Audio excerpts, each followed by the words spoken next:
not too many people are talking about it today. One thing we want to mention before we get to that subject is the battle space. The battle space is the terminology used to be battlefield, the control of the battlefield. But now that we're in a new era, it's referred to as battle space. That means the whole arena in which the battle is being fought. So it could be cyber, it could be media, it could be physical, it could be psychological, right? It could be economic. So that means the whole battle space. So today, that's what we want to talk about, the battle space. And we also want to talk about the triangle of terror. Now, I want to show you a few pages. This says USA racism, Zionism occupied Palestine, apartheid South Africa, the terror triangle. This looks like it was Monday the 6th. This was at the San Francisco State University, and I imagine this must have been in the 80s. And it was Abdul Ali Musa, myself, and Muhammad Al-Assi. In those days, Muhammad Al-Assi talked a lot about Zionism. This one, who is the real terrorist?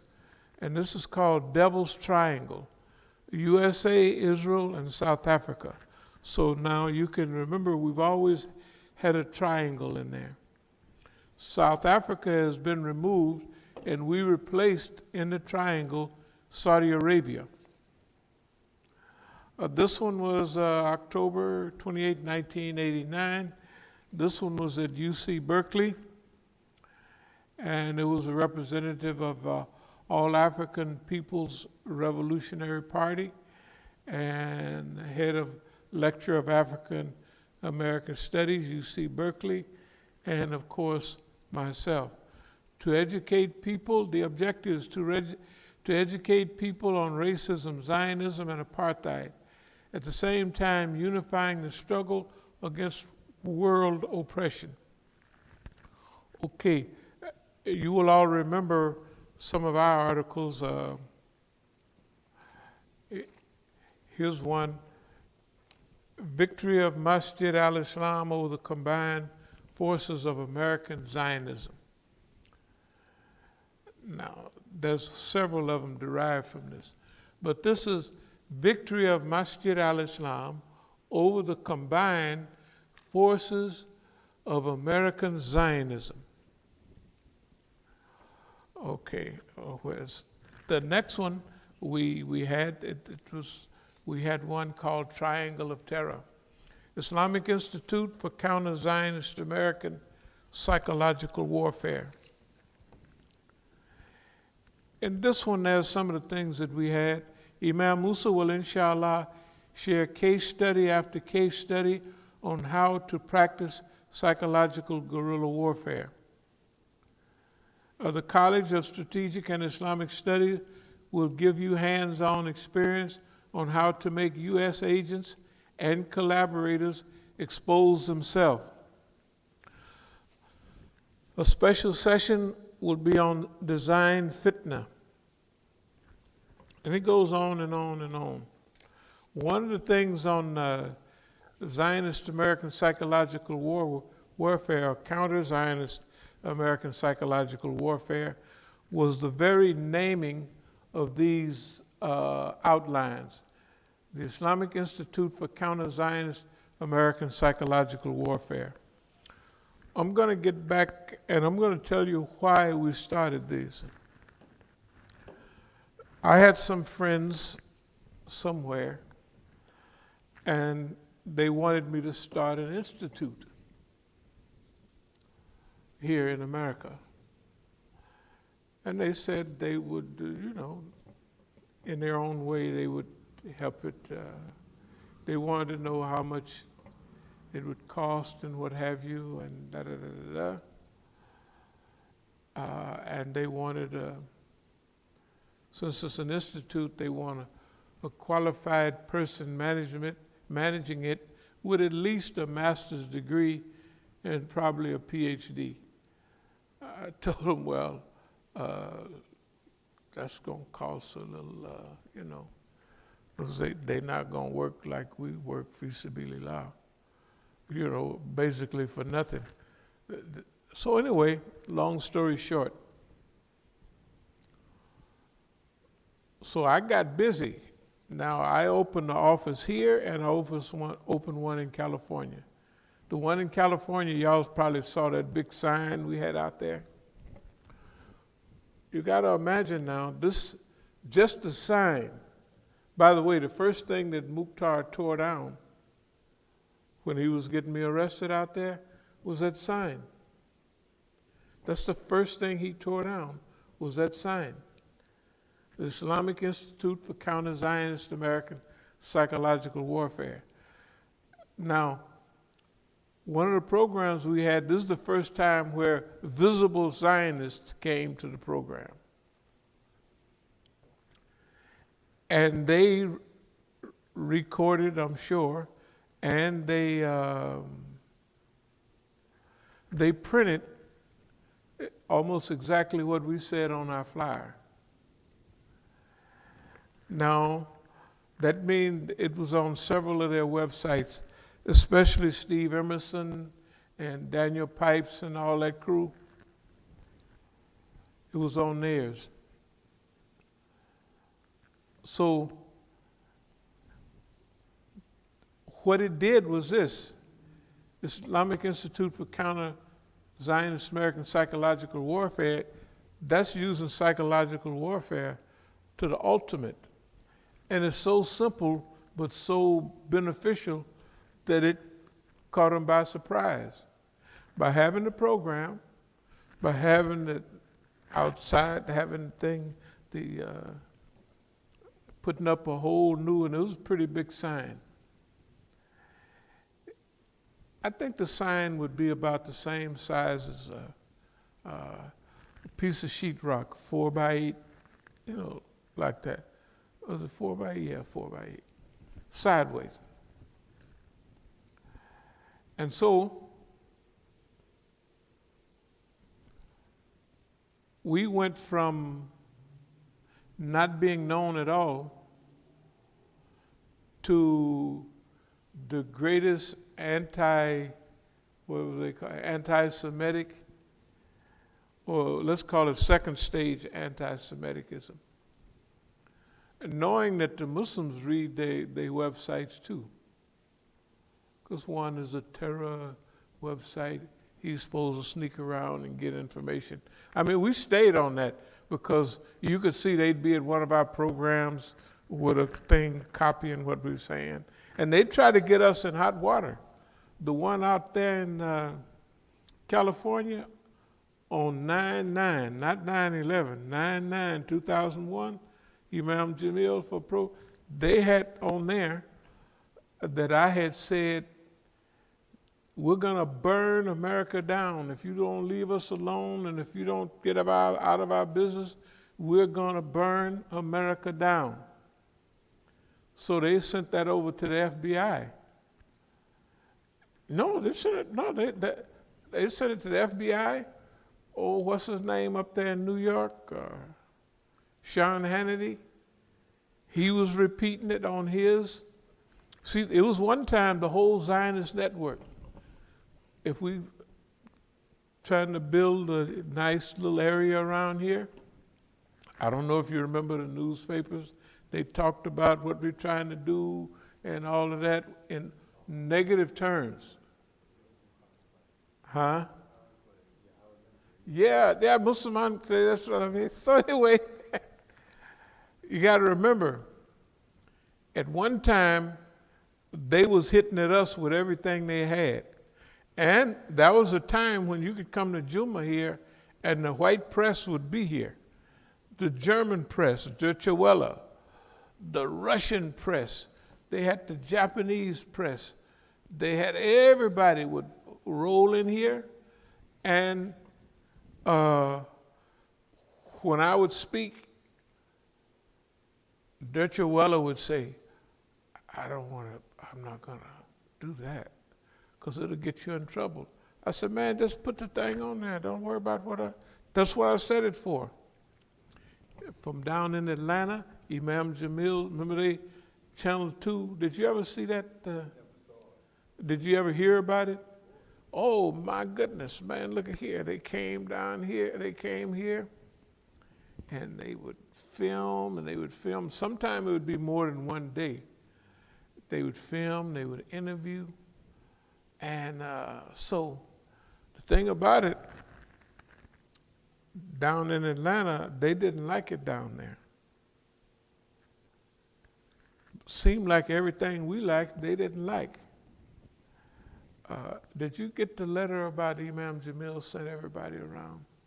I'll text it to you. Yeah, text it to him so he could read a little bit of it while and we'll print it out for everybody. But anyway, so today we're dealing with the Zionist control of American institutions. Now you got to remember, it's like you just saw on yours that 96% of the media is controlled by 6 companies. I mean, and it's probably more than that. They might as well control. They control the whole show.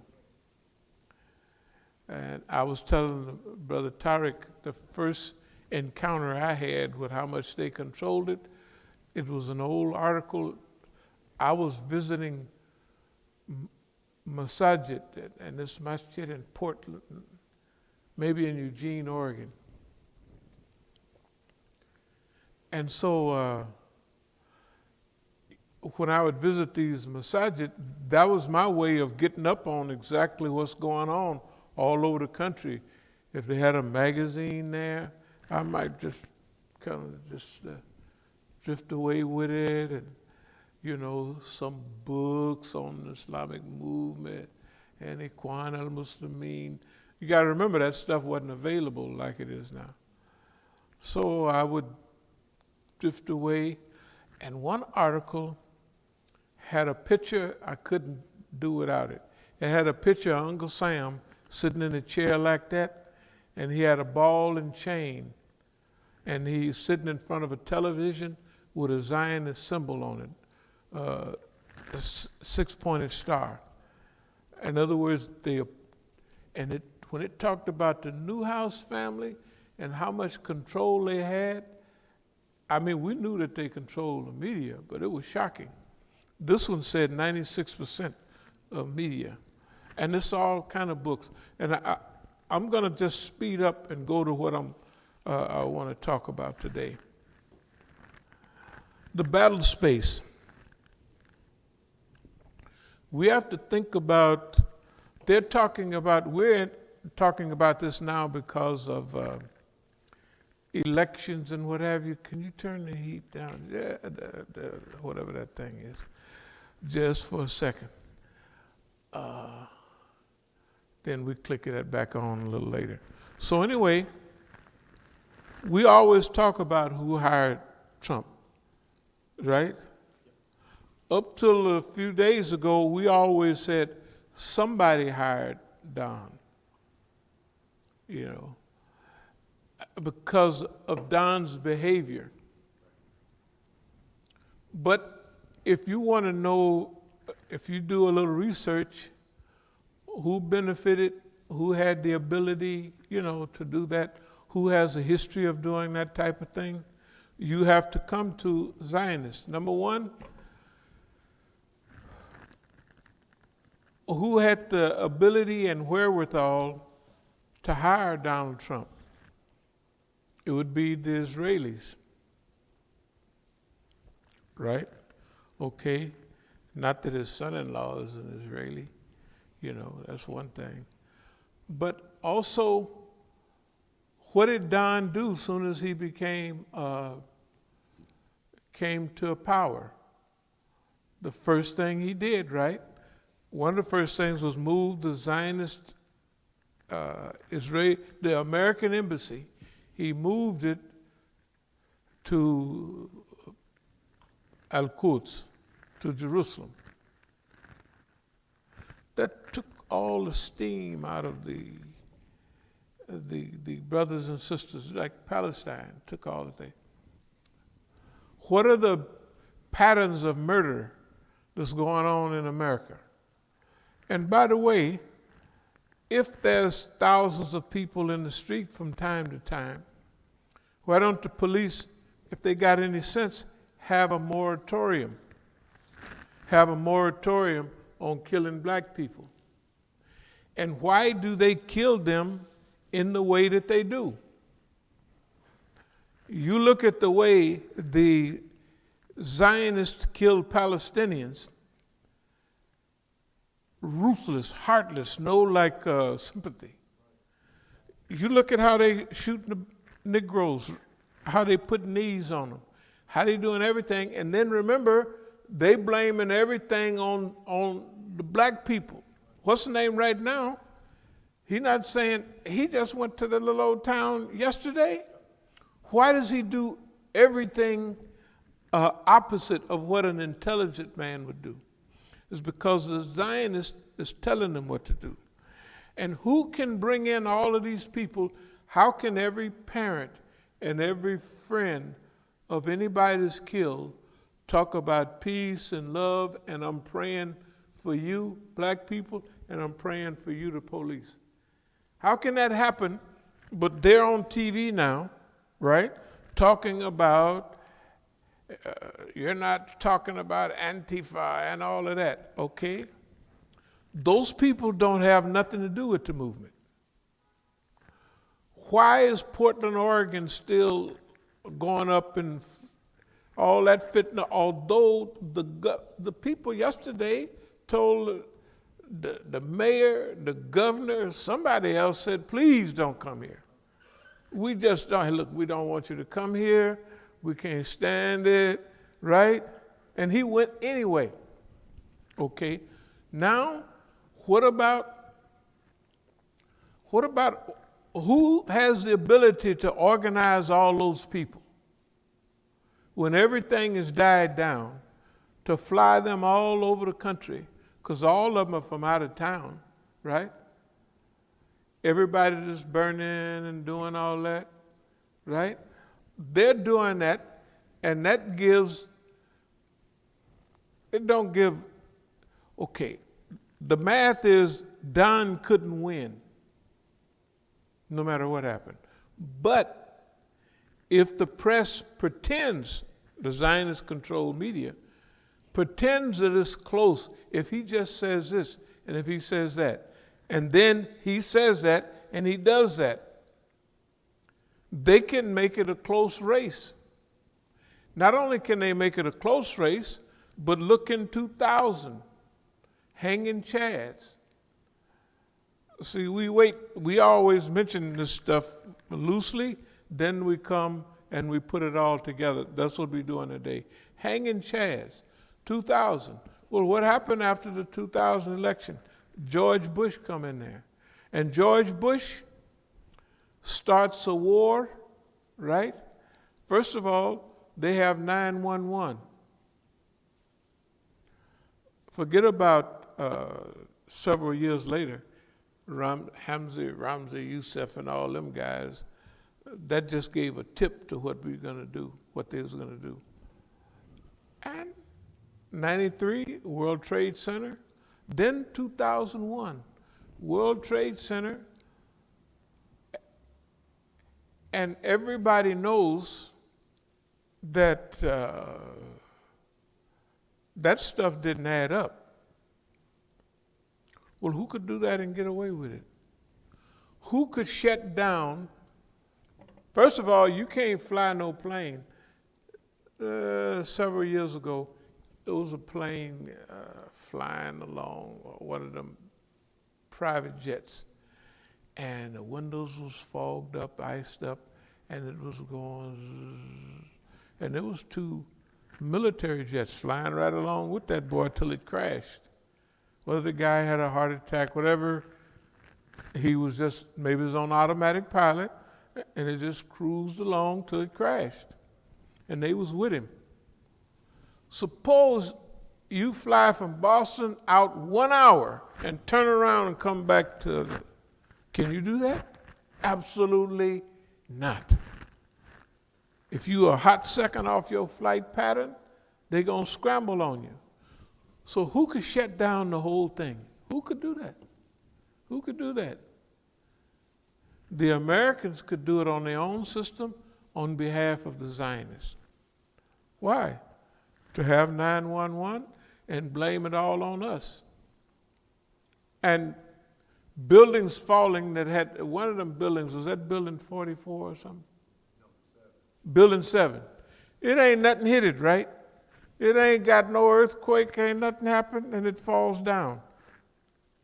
Of course, somebody said, they said, pull it, and it just fell down. And then after that, okay, we don't follow that old foolish stuff. We just grab hold to the things that can be proven. We can sit right here and say that happened, right? So all of this happened. Okay, and then the people seemed to believe that it was Israelis taking pictures of it, and they were very happy. You know, that seems to be a proven fact. Who would be happy with 3,000 people being killed? But under that, you get the Patriot Act, or they already had the Patriot Act. They had the Patriot Act and all that from back in '93. They only got a few tighter things from the World Trade Center. But everybody thought the Muslims did it. And they all thought Iran did it, right? Can you imagine? They gave a big parcel of money to the 911 people out of Iran's money. Unbelievable. Like, what do we have?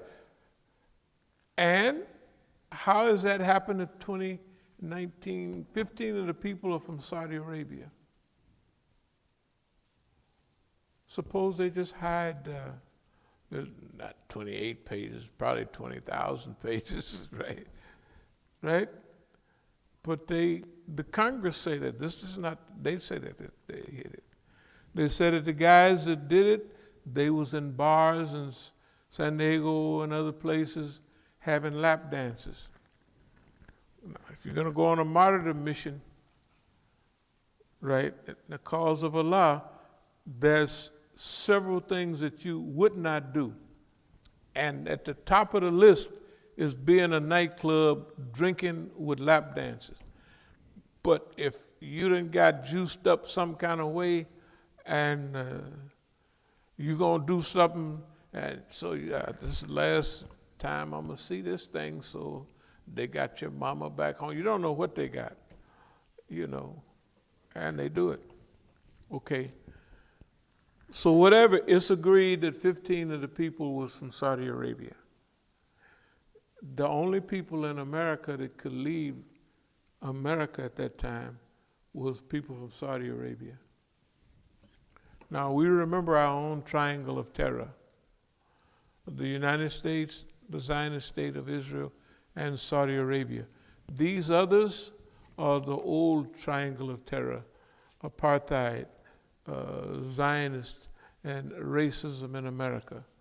The same with this racism in America, Zionism in Palestine, and apartheid in South Africa.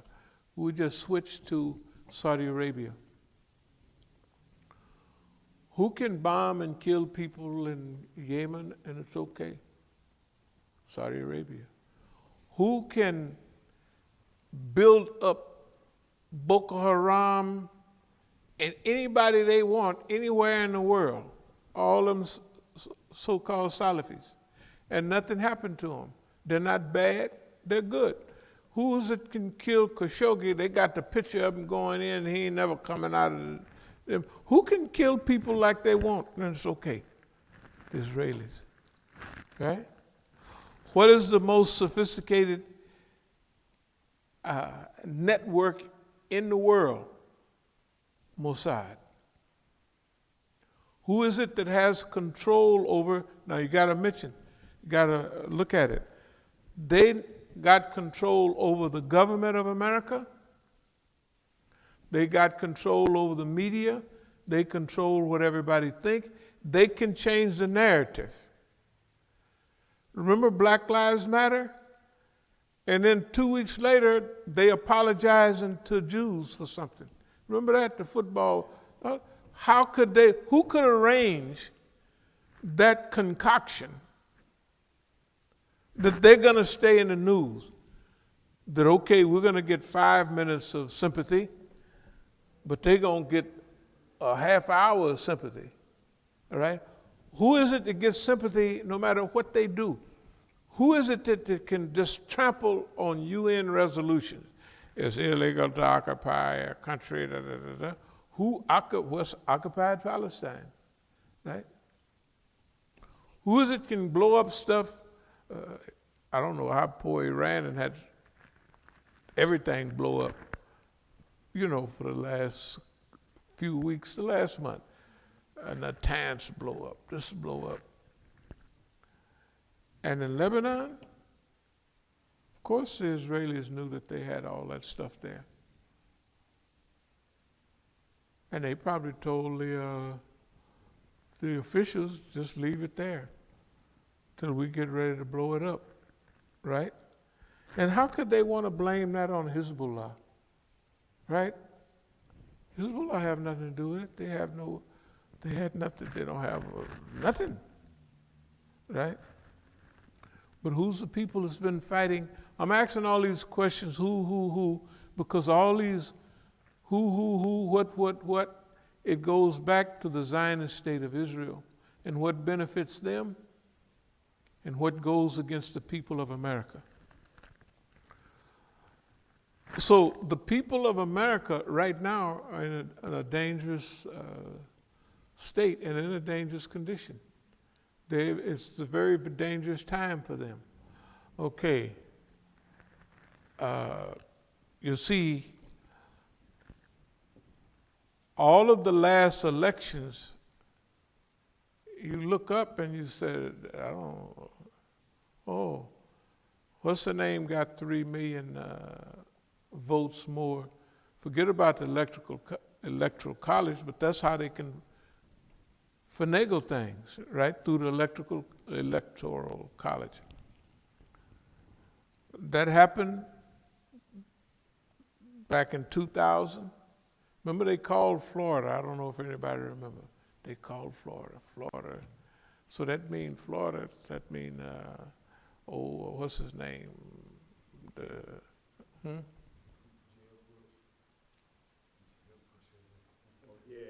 No, Jeb, but well, that makes it worse. The governor or the brother is running the state. Okay. Hey, look. No. Everything is obvious right now. Okay. Basically, this is our shot. Just hold on a minute, and we're going to explain some of the things that's been going on, and because we're getting ready to go back out to California in a minute, put a few things together. But who controls the war-making institutions, the CIA and all that, to destabilize everybody and make them weak so they can't build themselves? Any country that's strong is a threat to Israel. Now, you look at the last few wars in the Middle East. First of all, the war in Iraq. They had a struggle with Saddam during 91, that so-called first Gulf War. Now they set Saddam up and they set the whole environment up that these Arab countries would ask for their money back from Saddam because they gave Saddam money, right, to fight against the Iranians. So Saddam, he is a pretty tough guy, and he's arrogant. He said, man, y'all is a bunch of sissies. I done did all this. So he hit Saudi Arabia and Kuwait, you know. And then Kuwait was slant drilling. Y'all done heard about slant drilling. This is the border right here. So you just drill down 5,000 or 6,000 feet, zoop right across the border into the oil. And they know, everybody know what you're doing. So Saddam just moved on them. Why would that be arranged? It's because after the war with Iran, Saddam Hussein has a huge army that's been fighting for 8 years. That army is a threat to Israel because the Iranians was pounding the army, but they done got used to being pounded, you know what I mean? So they could, if Iraq and Syria together attacked the Zionists, it could be as serious as when Egypt was almost ready to knock them over in the Yom Kippur or the Ramadan War in 73. And the U.S. had to go over there and save them. That's when they come up with that treaty with Sadat, because Sadat, he was funny acting, but when Egypt moved on them, hey, they said that this is too close. They was paranoid. So they got panicked. That's why they got a treaty. But anyway, you got all these millions of troops. Saddam, they've been trained and they've been fighting. And all these weapons that they gave them from Russia, French Exocet missiles, right? They done gave Saddam all of this stuff to fight. So this guy's got a lot of stuff. So they got to find a way. Israel tell them, go take that stuff back. And they did. So who could tell America to go over there and start that fight and take the stuff back? Destroy it all. That's what the U.S. did. And later on, they was a little uncomfortable with Saddam again. So they said, they tell the United States Army, remember, they fight on behalf of the Israelis. Weapons of mass destruction, they go over there, right? And they move on Saddam. Forget about the cost of the Americans. Remember, there's no Israelis coming back here walking on stilts. There's no Israelis with brain damage, right? They're all Americans, right? And guess what? Americans is beginning to look up and look around. Wait a minute. We're fighting, Syria, you don't like Syria. Oh, so anybody that you don't like, you get us to go fight them, right? Right now they're beginning to wake up. I'm going to skip, but right now the United States is in danger because of its freedom, and the Americans know it, some of them. You've often heard me talk about the American institutions, and there's a small group of people. Okay, now, you look at this. They got so-called white groups, patriots. Patriots, you look up the Patriot movement, they're anti-Zionist, right?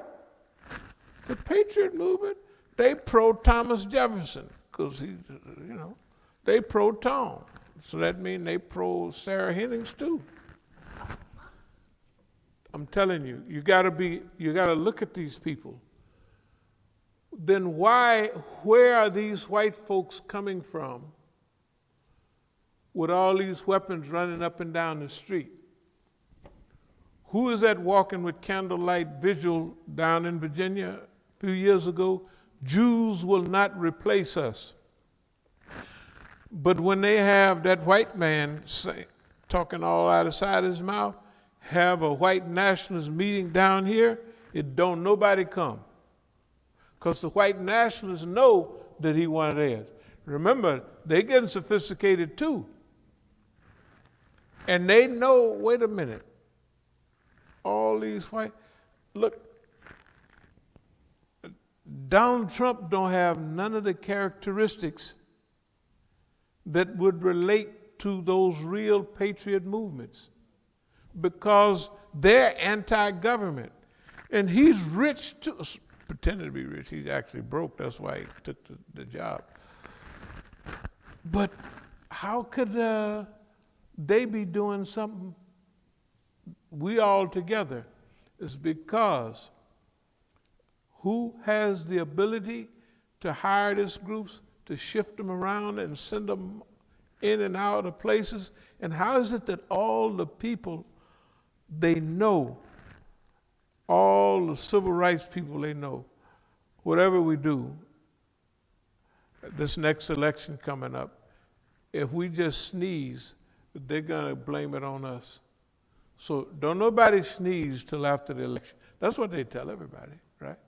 Just like if the police was being taught right, they would tell them, we done shot all these niggas. Now the last thing I want y'all to do is you grab a nigga by his collar and shoot him in his back 7 times. Out of all the things I don't want y'all to do, you don't do none of that.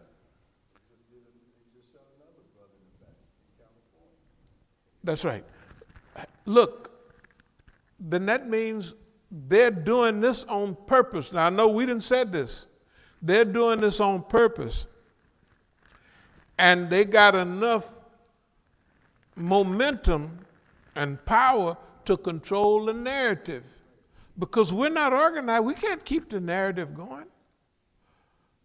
You know, we cannot keep, okay, we can here, but we're different than everybody. Where's somebody else talking like we're talking? Remember all the demonstrations downtown with Dar Hydra, with everybody around? Where are they all at? Where's Siraj and them in New York? Look, where's the Iranians? Where is everybody, right? That means that this thing has been thought out. And if they pulling back, if everybody pulls back from us, why is it? Because of these programs, Islamic Institute for Counter-Zionist American Psychological Warfare. But I want us to think about an ayat that we've been using, and I want you to think something the white man says all the time about us. The enemy of my enemy is my friend, right? Now, don't nobody start laughing, but remember our favorite ayat,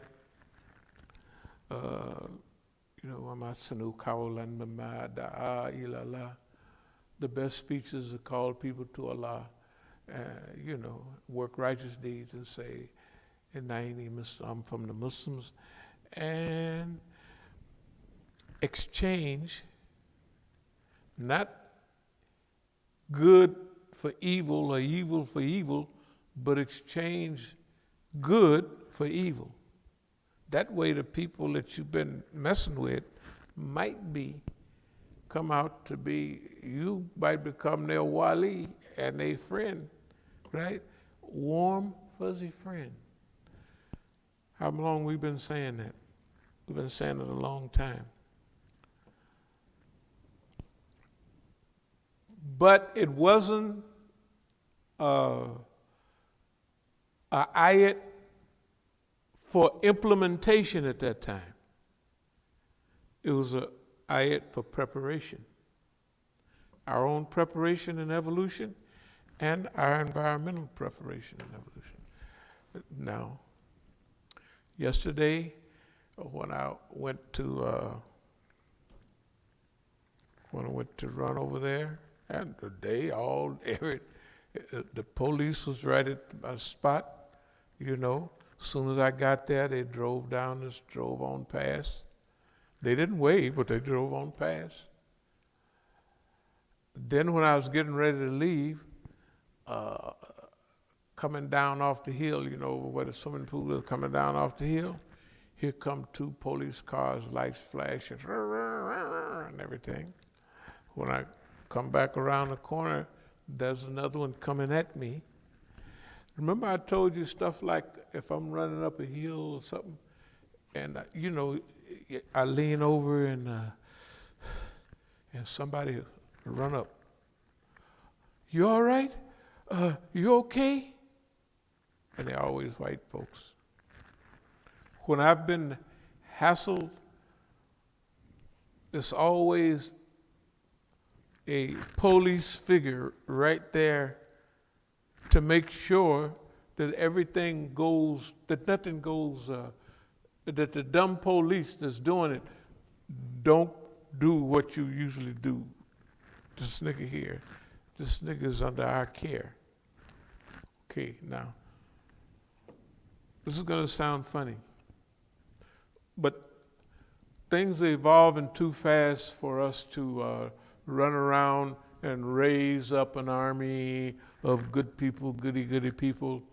So there's always risk in what you're doing, whatever it is. Hell, it's been risk in everything we've been doing. But now,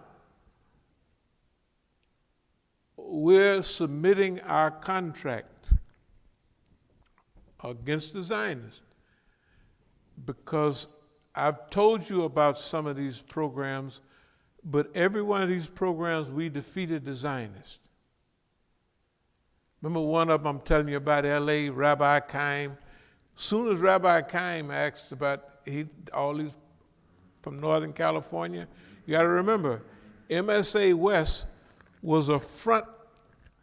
They always talking anti-Zionist. Abdul Malik, all them guys, all them immigrants killed children, but they never was about no anti-Zionist because I'm the most effective I just make fun of them.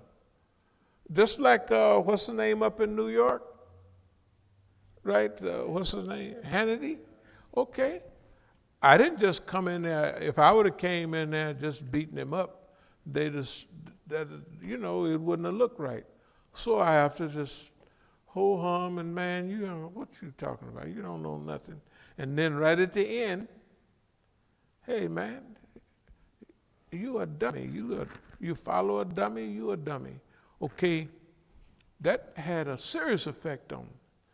But you got to imagine now, who's Trump's advisor? That guy, right? That's his advisor. So, we don't remember nothing? Now, the other thing is, the enemy of my enemy is my friend.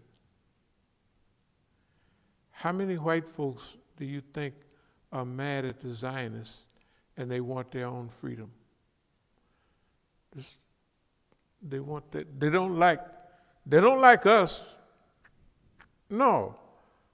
That's going to be part of our contract. Look, we want to influence the thing on history, so you give us the contract and help us whoop the Zionists, and you sign a treaty with us. Now, we know you're going to lie, ain't that right? But you got to take a chance, right? You got to take a risk. These people look at what the Zionists did something with United Arab, something or other, and these people are moving.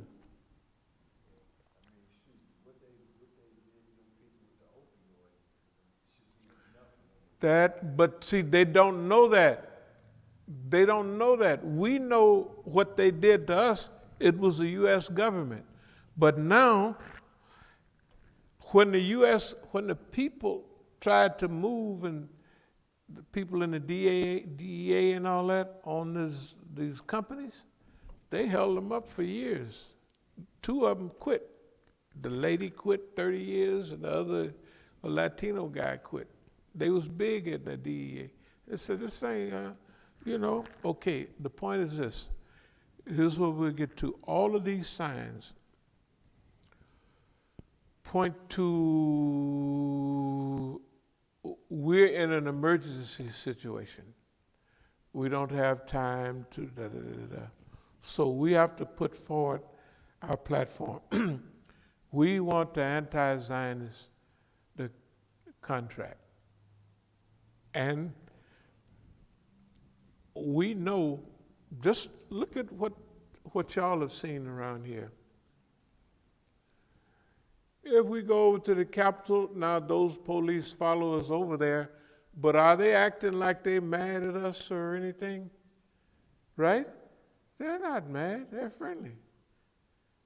Technically, they're friendly. And everybody that they put on us, you have to visualize those police are under orders. And those police, okay, I don't want to say this wrong, but because we got crackpots that will say anything, but we ain't worried about them. But now imagine, why haven't nothing been happening to us all the time? Why? I can drive anywhere I want, backwards. I don't have any driver's license. Why do the police never, out in Colorado, you don't have driver's license? Oh, okay.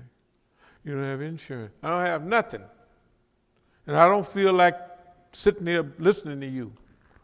Well, you have to park your car over there and just leave it.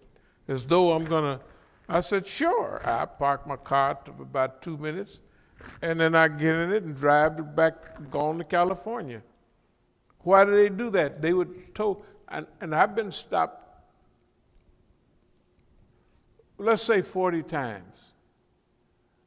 Or anytime I go to California and back, I'm gonna be stopped going and coming, just for them to double check and to make sure who I am and where I'm at and everything is fine. And look, I don't care what I do. If I slide off the highway, if anything happens, zoop. I mean, we was in Texas in that other white car, and when I went to the town where I was from, Pine Bluff, there was a big, not a hole, but something like in there, and I had all them books. So, it hit it, and it didn't have a blowout, but the next morning the tire was a little low. When I got on the highway, it just unraveled. They had put Loctite on all of my rims. Loctite. Well, that's what the white man over there said. I said, is it possible that, that all of my rims won't come out? You can't get them off? No, that ain't possible. Of course, if they put Loctite. Loctite? Yeah, Loctite, Loctite. You put something real tight, just before you screw it in, you squeeze a little of that Loctite, and it freezes. You can't unfreeze it unless you, but anyway, when I'm out, I pull over and I'm trying to get the wheel off, and all kind of trucks pull up with white folks on it. And the poor guys still have FOP, Fraternal Order of Police. And they got big belt buckles on. And they all got trucks, and they go, oh, we're happy with that. And they know what to do. And they get the little thing like this, and one gets a long pipe with a hole in it to get leverage, and he sticks it in there, and that's how he unlooses it. He knows what he's got to do. Right? He knows what he's got to do, because they didn't call them and told him we put Loctite on this nigga's thing, and he didn't have it flat. Right? That's okay. That stuff happens all the time. So where would all that stuff come from? That stuff comes from 24-hour, 7 days a week surveillance. But this stuff the last few days, it means we hitting on something, and they making sure that ain't nobody else gonna, see the Zionists. The Zionists are people like when Brother Abdul Haq and I went down to the Willard Hotel, and that was gonna be press. They said this is gonna be independent press. So independent press means it kind of poor. And we walked upstairs, and I looked at all that stuff in the hallway. So I said, y'all ain't no independent press. I said, y'all on loan. Yeah, we're on loan from such and such. So, you know where I get along with people. So I got some of the press come here.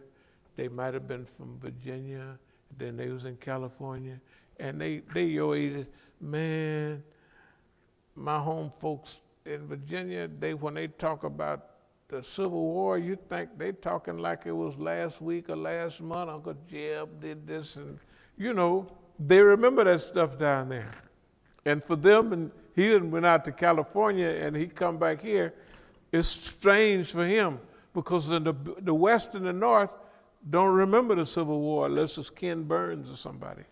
They don't remember it, but these people down here, right across the street, they remember, and everything is Lee Highway, Jeb Stewart High School, and all of that stuff, that's what they remember, and that's what they act off of. Okay, now for us, how does this affect the police and their attitude with us? And you put the press and you put all of it.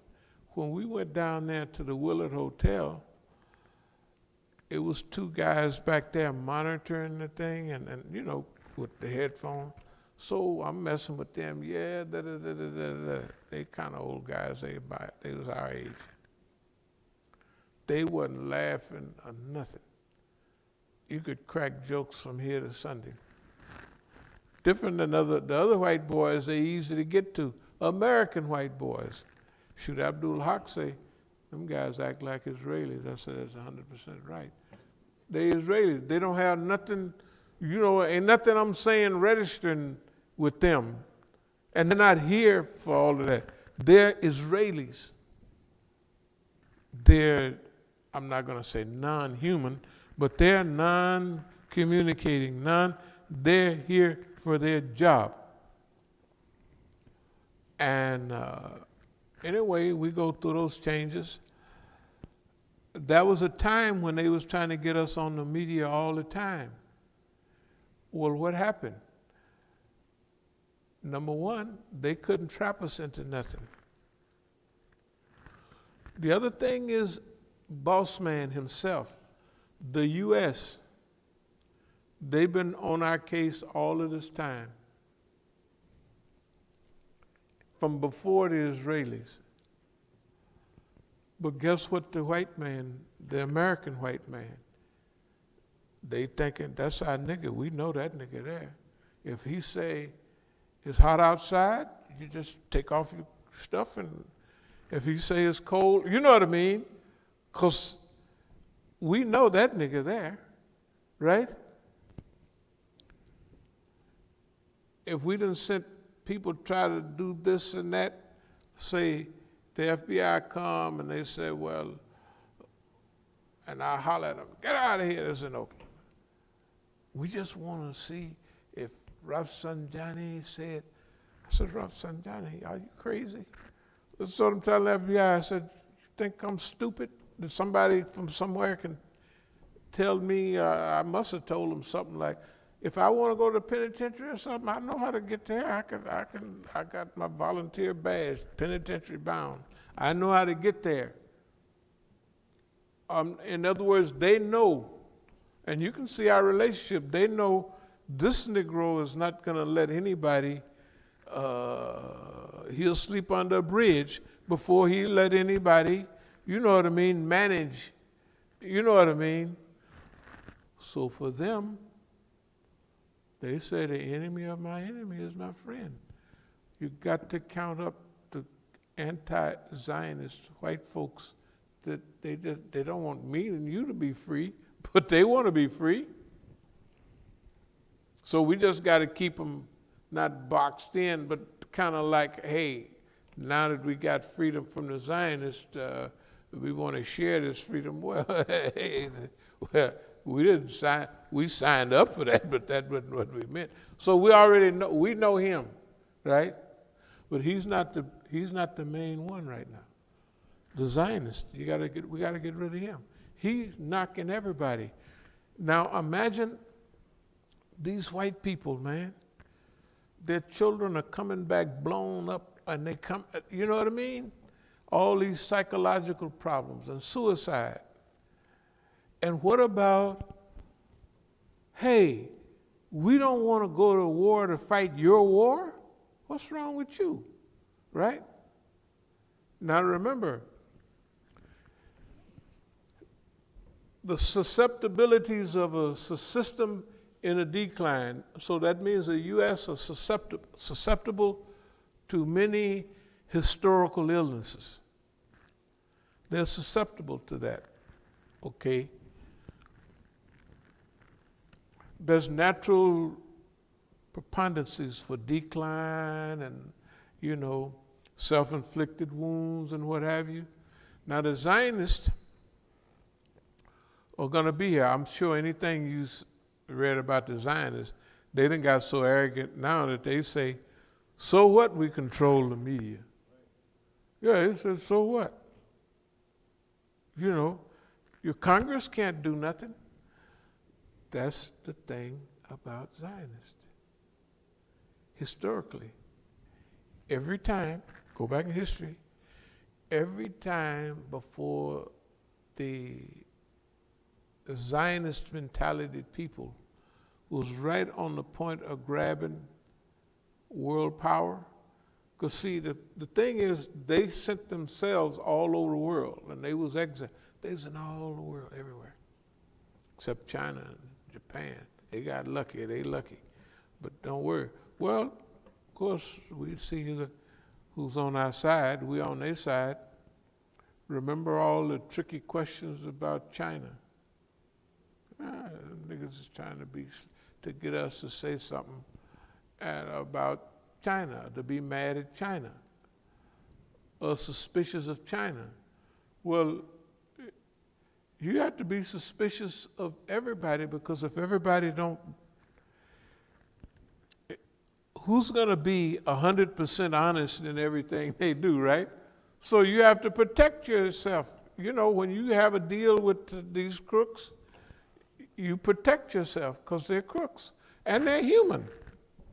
You know, okay. So the situation we're in right now is we have a better record with counter-Zionism than anybody else. And we didn't bail the cat with the United States.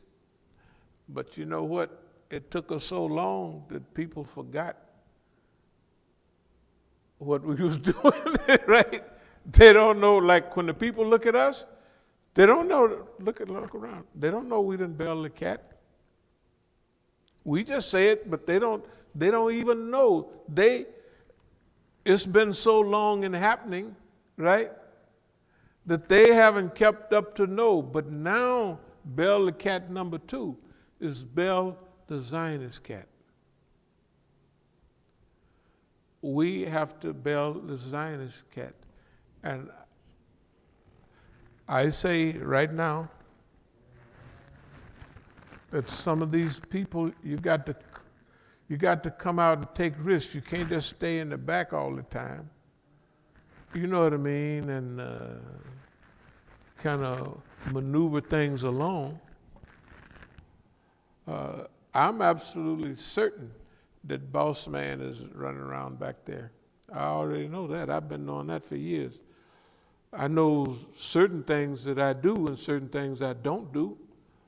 You know what I mean? I got enough sense to recognize that. But now is the time to go through this process. And this personality we're dealing with is surfacey. Who hates Obama? And that was the only thing Obama did. When they brought him in as president, they said, we'll give this nigga the presidency, and we'll also give him all this money that disappeared, right? And he can't fix nothing. And then he stumbled around there them 8 years, and he got things for a coon. He didn't do too bad. But what mistake did he make? What was Saudi Arabia mad about? And what was Netanyahu mad about? The treaty, right? What did Trump do the first thing he got in there?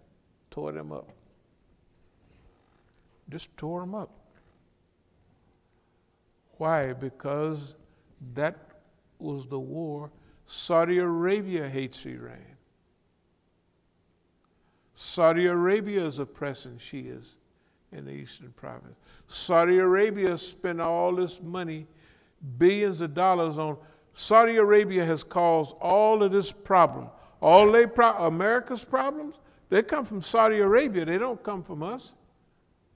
They don't come from Hezbollah or Palestinians. All them old those meat-headed Daesh, just cutting people's head.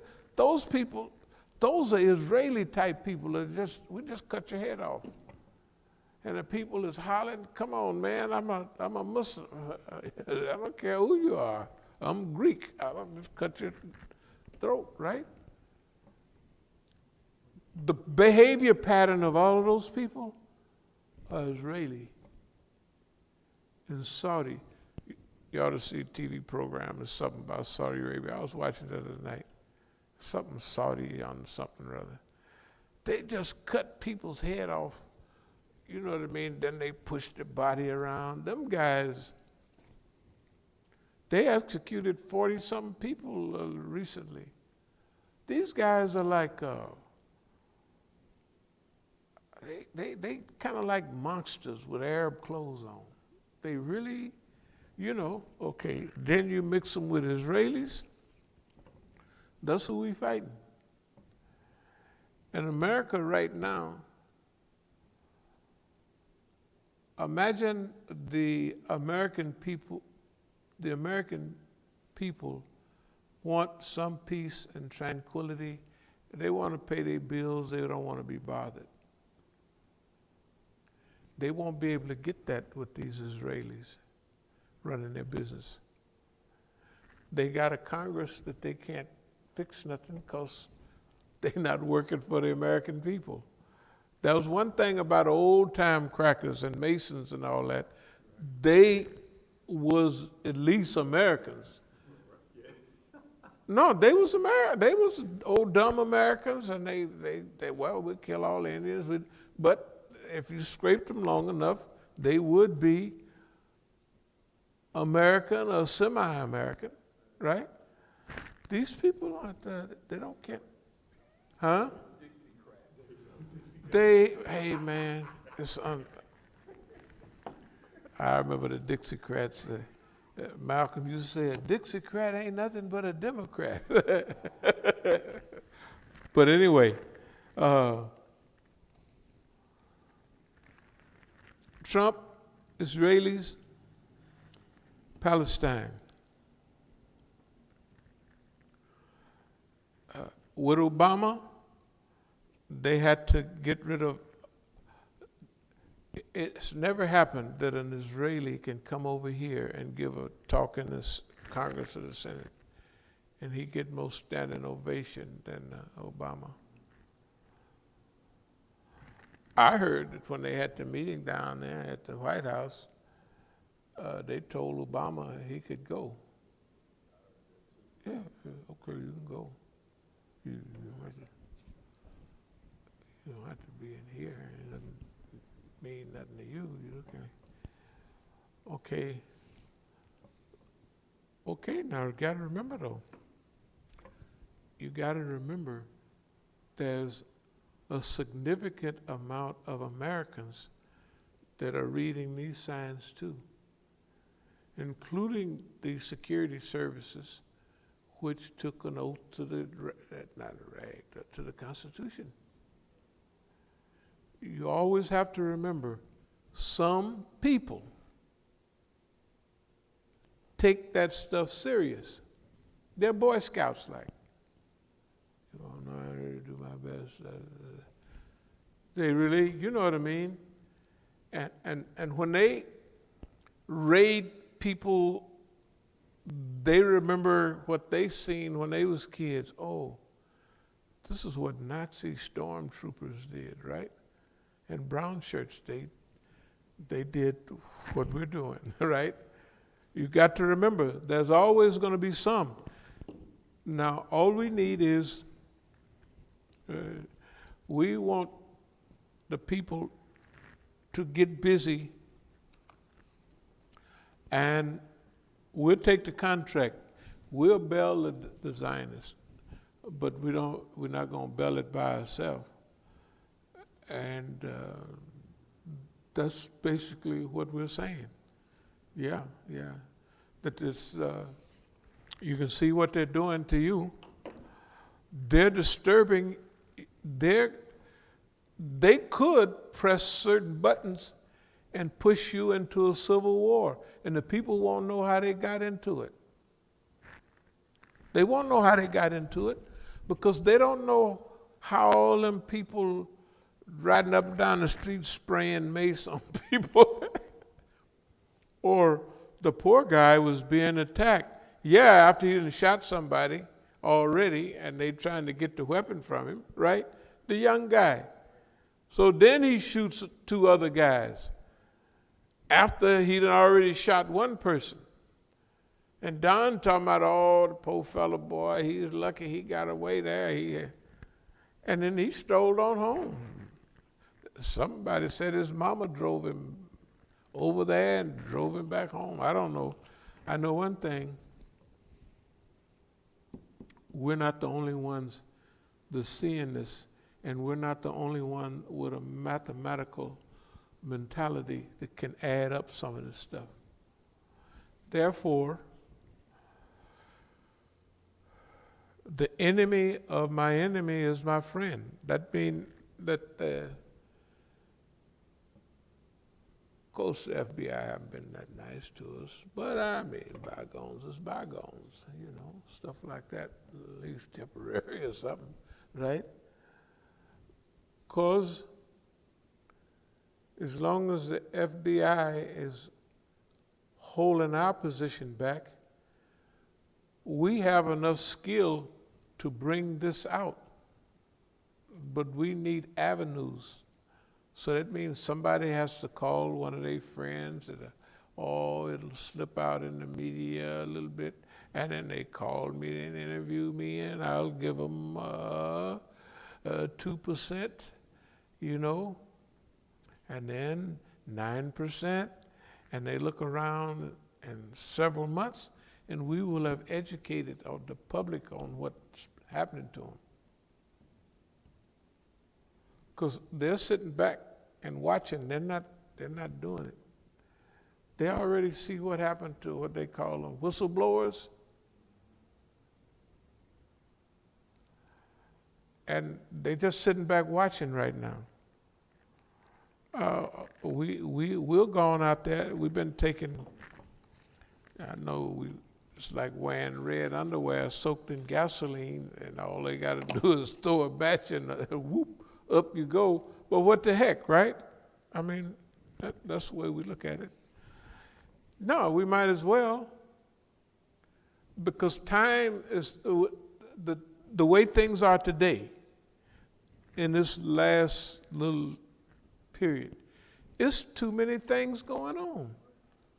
And they've not moved. They're not going to wait on us. We don't have time to, well, shoot, if we strategic matters under conditions of repression, we just take us so many years to do that. Yeah, we have to get busy right now.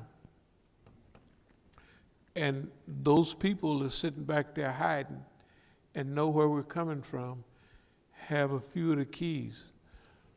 So you can still hide your hand, but open up a few of the doors.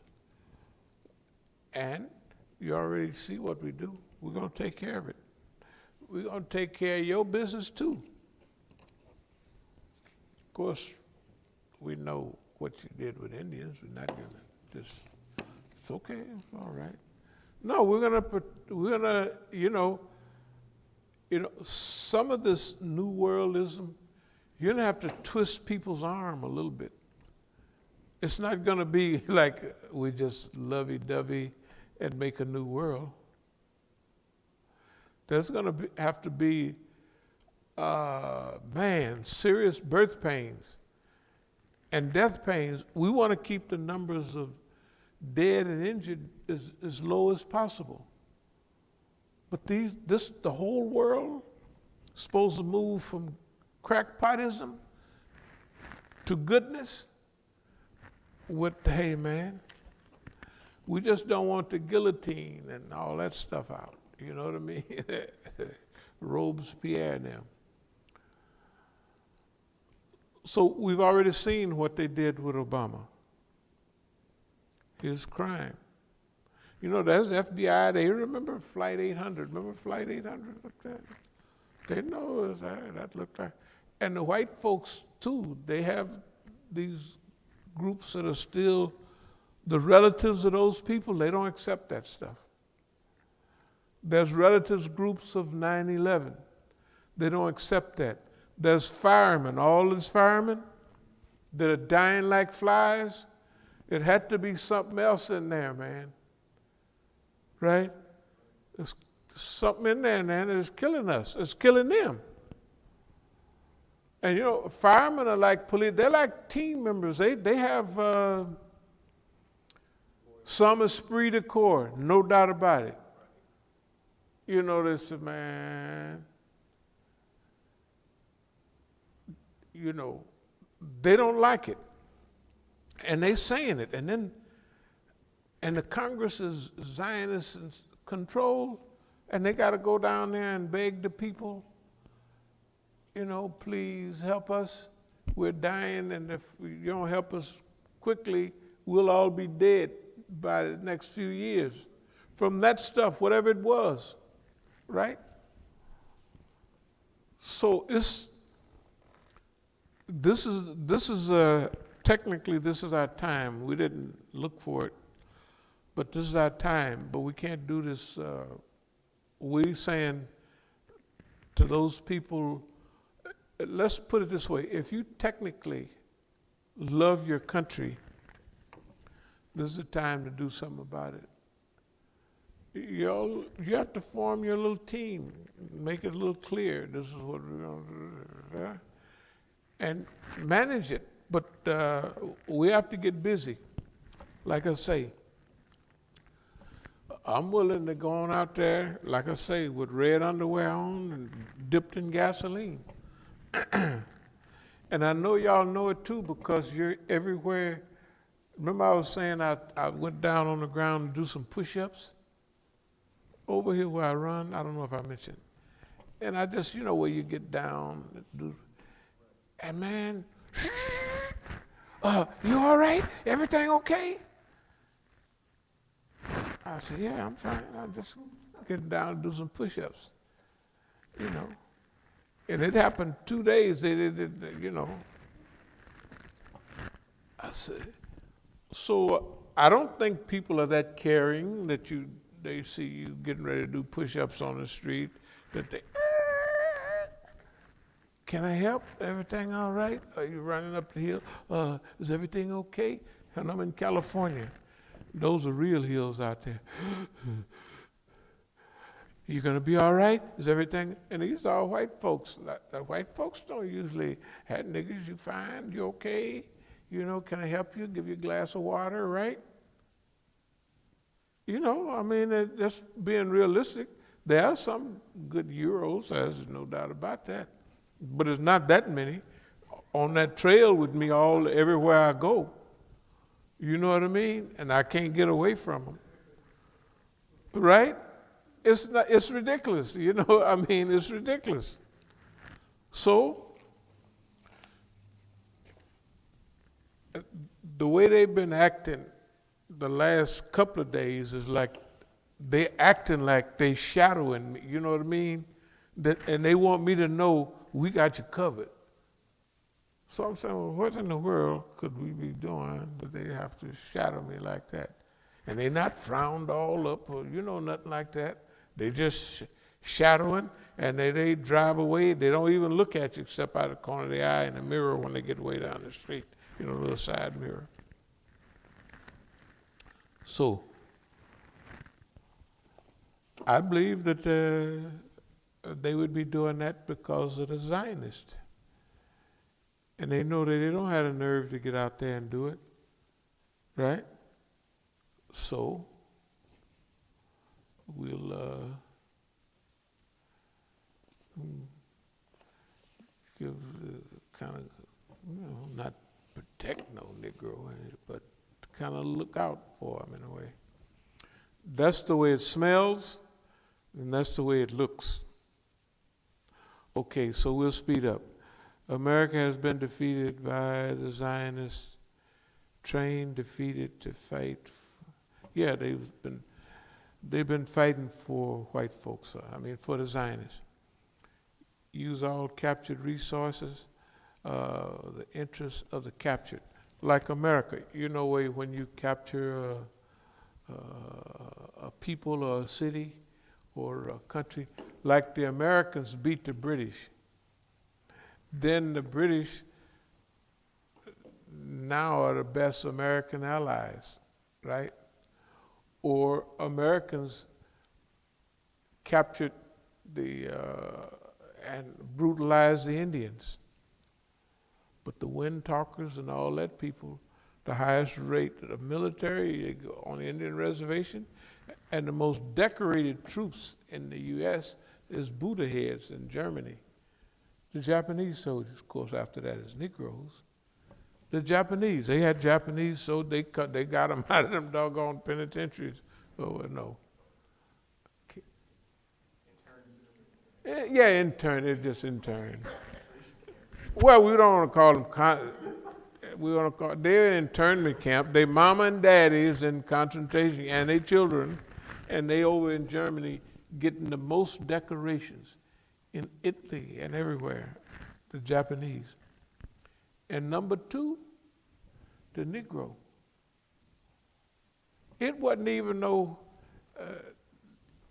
like we talk about the Tuskegee Airmen.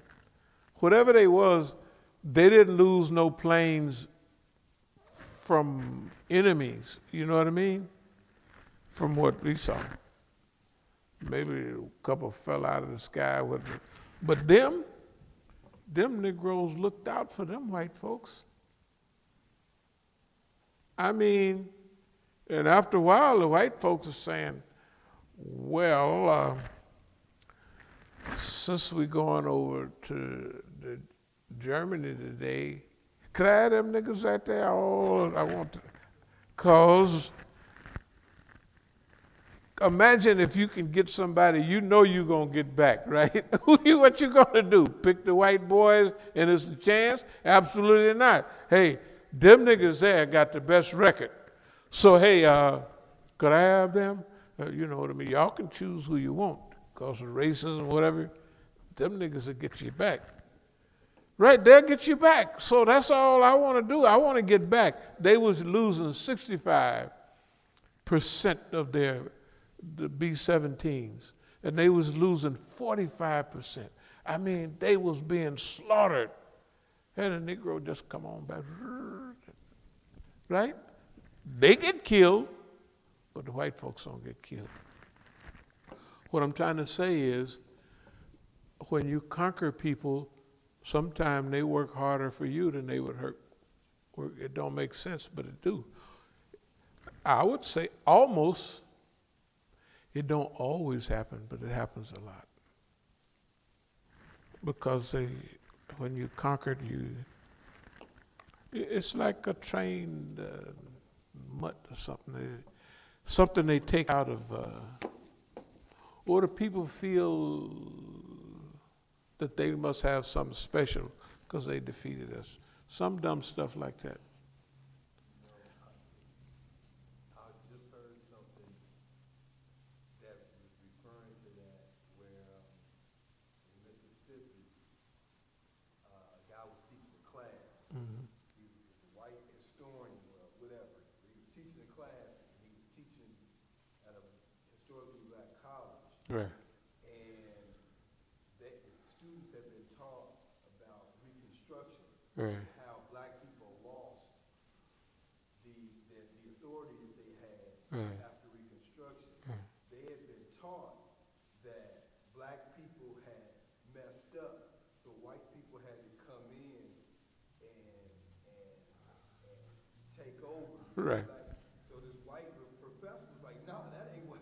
Right, definitely did. That's not what happened. Right. The white people came and took that. Took it. Took the power. So, but these students had been. This was like it was in the culture.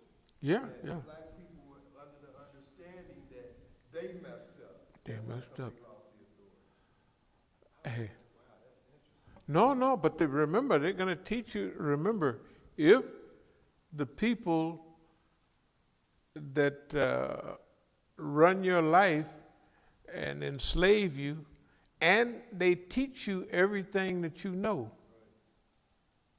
and they continue on and on. Not only today, they don't teach. There's hardly no movies. They got all of scandalous, and all that foolishness, right? And all that radical bum, but they don't have no moral, ethical, black people of color, systematic managers, organizers, and people that you would feel. If they come on, you got to be comedy. Niggas had to be Amos and Andy and Fred Sanford and them and whatever they have now. You can laugh at niggas and with niggas, but you can't respect them and their ability, and they're not going to show. They had some program on years ago. It was 2 or 3 programs, and they took it off. It was called Hawk or something. Yeah, shoot, they got him off of there, right?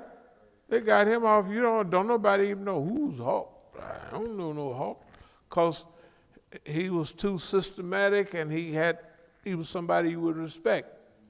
So they can laugh at you and all that, like said Fred Sanford, you can stay on that 50 years. But not, the point I'm making is the people that built and held up the country are the people that lost the most all the time. They just took everything from them. But you got to remember now, all of that is coming around. And the system itself is beginning to buckle under the load of its own history. So Chinese Americans are not poor anymore. They're so smart they won't let them, you can't. Good God Almighty, they gotta oppress them now. And then the Chinese are like that. Not only the Chinese, but other Asians. They just study. I'm here to study. You don't want to play no game? No, I don't. Not today. I finished study. And hey man, you've been hooked up in here for 2 weeks. Well, I'll take about 15 minutes off. Other than that, I'm back to studying. That's what they do. That's their challenge. And it's not only here. It's Koreans, Japanese, Chinese, and now Vietnamese. I don't know what it is about Asians, but hey, man, look.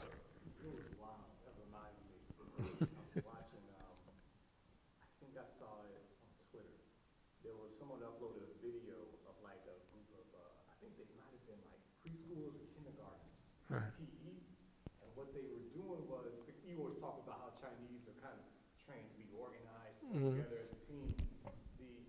The circle, about 20 kindergartners had formed a circle where they were all drilling basketball. And then every about 3 bounces, they would pass the ball to the person on the right. Right. They would do it all in sync. Right. You know, that was their exercise for physical, education. I was like, man, I meant to send it to you. Like, man would love seeing it. Hey man, look, no, some people are like ants. That's what they do. No, that's what they do. China, they always been a whole million of them just walking up here, taking one bucket of dirt, 1 million people. They do that because they got the people to do it, right? And so Chinese in Africa, they talk about Africans and Chinese. Chinese are different than Africans because China is different than Africa. We used to talk about it all the time. You know, if you throw a seed out of the window in the tropics, it's going to grow. So in Africa, people grew up doing hunting, but there's so many animals, you don't have to just go crazy hunting. You just go out and maybe throw something out of something, and there they are. That's the amount of animals it was. And you didn't even have to do as much like the Indians over here. You got to track them a little bit. But anyway, it was so many animals, even over here, that in the old days, that you didn't have to worry about. They even had people called trappers. You know, them old white folks come out and trap out and get the fur trappers and all that. They couldn't make a living unless they had tons and tons of animals. Okay, so if you grow up in a society where you just have to be semi-organized and you have growing seasons, you know, but you can put the seeds out in Africa almost any time. And you got plenty of rain, and you plant this field a little while, and all of it grows. You plant over there, right? And it all decays and grows. You don't even have to fertilize things a lot. So anyway, that's the difference between Africans and Chinese. You know, and that's the way they grew up in their environment, and they function on that. But anyway, here we are now. All of the weight of history is coming back on Boss Man. What he did to black people, Black Lives Matter. Okay, it don't make no difference even when all of our groups are infiltrated and sabotaged. But some people, you know, there's a movie out about Fred Hampton. It's out, okay, no problem.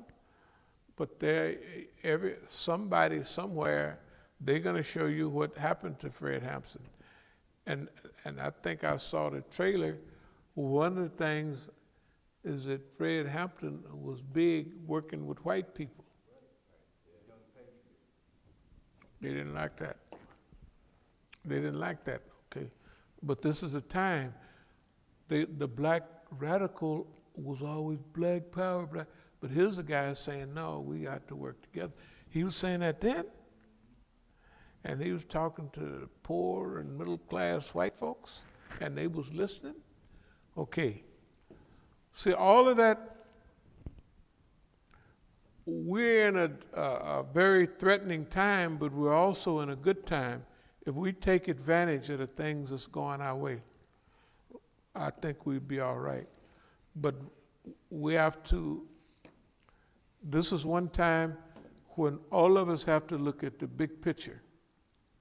We can't look at our racial picture, our national picture. We have to look at it on the human level. Because for instance, remember in the old days, if you solved the race problem, you'd be all right. Solve it now and see what happens. You ain't nowhere. You might as well not solve it, right? The race problem, because 2 more weeks, you're going to be so much smoke in the air, right? So much plastic, all that stuff, right? So we have to solve the whole thing in the whole human family. I think that's the time we're living in. Anyway, let me see if it's any more. We're saying we're willing to go on out there, and if we get the contract, we'll handle it correctly. That's what I mean is, we'll get old boss man, not this boss man, but the other one, the Zionist. We've already got this boss man. Well, we didn't bail the cat, he ain't stopped. And you know, it's not me and you, it's, look at them generals and all them guys that said, hey man, we're not gonna go with that. We're not, it's like, all of those people, they don't want me and you to be free, but they don't want to be controlled in their country. Wait a minute, you're destroying, look at how they're looking at it. And especially the ones that's been up there. Say, man, we done fought these wars for the Zionists. All them Colin Powells and all, they know what they was fighting for. They know who was pulling the strings. They said, no, man. And all them, the rest of them old generals, those is crackers. You know, old-time crackers. They're Americans. They're Americans. That's why they're my boys, our boys, right? So that's why we've already evolved. We're ready. We're Fred Hampton Plus. We're ready to go. No, Mandelaism Plus, all of that. Because our stuff is way beyond all of those people now, because it's a different time. Okay, let me see what else it is. Mossad, spyware, all secrets. There they rule off weaknesses. Imagine the average American in Congress, he didn't go with this lady, that lady, he might be kind of funny at home. You know what I mean? And they got all that information. They got everybody's information. So they can scare you, they can bribe you, they can do what they want. Benefits of no skeletons in closet. I'm just saying we ain't got no skeletons in our closet. They can take it or leave it. They can be mad or glad. It don't make no difference. Okay. We done talked about who would benefit. Situation critical. All the control of the groups, Black Lives Matter and all of these other groups, it leads back to who can manipulate it and who can control it. The automatic people jumping up, making people, Jews will not replace us. Them crackers is paid to do that, right? Walking around with this torchlight like Kristallnacht during Hitler's time. The other white folks know it because when they had a white nationalist meeting here in D.C., that nobody went to that crackers stuff. Because they know, what they call it, what's that kind of resistance? Leaderless resistance? Shoot, they scared to even invite any new members in. Bell the Cat number 2, that's us. Iranians, that's the last thing I'm going to mention. This all fits in with them too.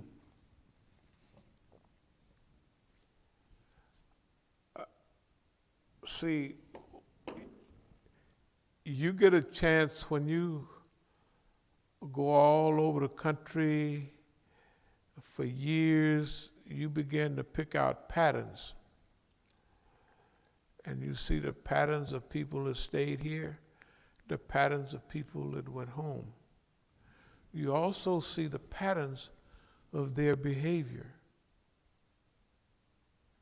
I was watching Ahmadinejad yesterday on TV, old lecture. And the people said, this guy knows what's going on, which I feel the same way, you know. And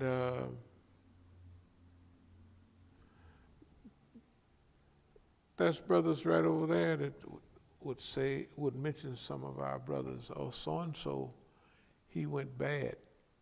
I said, he went bad. I said, that's one of our main homeboys. I said, well, yeah, but he's with Ahmadinejad. I said, what does that have to do with anything? Because that crew over there, they're on one crew. And the crap that they told everybody, when we went over there to this last program, I could see it all over the country. Everybody been told the same thing. And everybody's going along with it. Everybody is going along with it. And the ones that don't want to go along with it, they have that stupid look. They don't know they got it. They like Negroes. They have a stupid, I don't want to do this, but I was told to do this. This was at the meeting in San Francisco a couple of years ago. Because San Francisco, Oakland, everybody there, we know, we went hanging thick together. And they told them something, you know. And the two leaders from here went out there just to make sure, which they don't never go. Maybe one will go, but not the whole staff go out there to watch. So we have a prominent position in this world, so we might as well use it on all of them. And this global cycle, see, when we got in with that whole, first it was all the Sunnis for the revolution. That was basically what Dr. Siddiqui, all those writings you would see. The Shias wasn't supporting the revolution a whole lot because anti-Velayati Faqih, their leader was kind of funny. Well, I ain't gonna say it's funny. But anyway, long story. So what we discovered was there's patterns of behavior all over here and in Iran. And all the people that was, everybody that, I'm not saying they used me, but they like elevated themselves. Like the people that go back, every one of them is the head of Tehran Times. Sheikh so-and-so, the head of, and you know, in English, and so-and-so other brother down in Texas. He even said on an interview, he said, we're here in Iran, but Imam Musa is in America. He was here. But when he was here, he was pro the New York Imam type thing, and he's Shia too. I said, boy, y'all got to get yourself together. You know, I'm saying you discover a whole lot. And then when when Dr. Kaleem Siddiqui passes away, and that whole crew gets funny, that whole crew gets funny. You know, how could all of them get funny? And our great leaders just saying, boy, I really like that Imam Musa. This guy has got it going on. That's what it sounded like to me. And you don't see none of them guys around here now. You know, right away, they started acting funny. They couldn't do it overnight. But within a couple of years, they was funny. And they was doing stuff trying to make me feel outside the crew. I just hanging there with them. Oh, I don't see what you're talking about. I don't know what you're talking about. It's just a nice day, isn't it? You know? And pretty soon, they just have to break. And at big meetings where they're being told, we got to step this up with Crescent and do this, that, and other. And I'm looking at them like, why don't you tell them, look at all our articles and what we're doing, you know, strategic management under conditions of repression. Shoot, that's 10 and 12 years ago. right? That's at that time. They don't mention it. And I'm looking at them like, why don't you tell the people, the ambassador and the such and such, that some of us is on the road. Not the street prayer, nor his wife, nor the printing press up there in Canada. Nobody say nothing. So, anyway, let's see. So this has been a serious,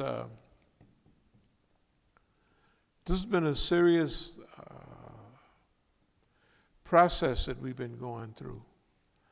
You know, we don't have no complaints about nothing, you know. But right now, it's beyond, you know, what do we call it? Islamic Institute of Counter-Zionist American Psychological Warfare. We have to actually do something now. We have to stop them because they're playing around with. Just let it drift a little. This thing could, if it goes wrong, it could be a lot of little loose ends, man. It seems to be already happening. I mean, if you have people getting shot, Yeah. and because whether it's manipulated or they're hearing things and they feel they got to react to conspiracies, Yeah. people are dying. People are, hey, and they don't know why. They don't know why. That's where we come in. I would say we're the only ones that know the whole story. And that's why we're saying to our institutional type people, you have the little bit of the wherewithal, y'all form a team. You don't have to give no signs and signals, but this is beyond an individual's ability to do. This stuff is zoop and running. Can't nobody go run and catch, say, y'all slow down, and let's do this, and let's do the no. So y'all want the good to happen?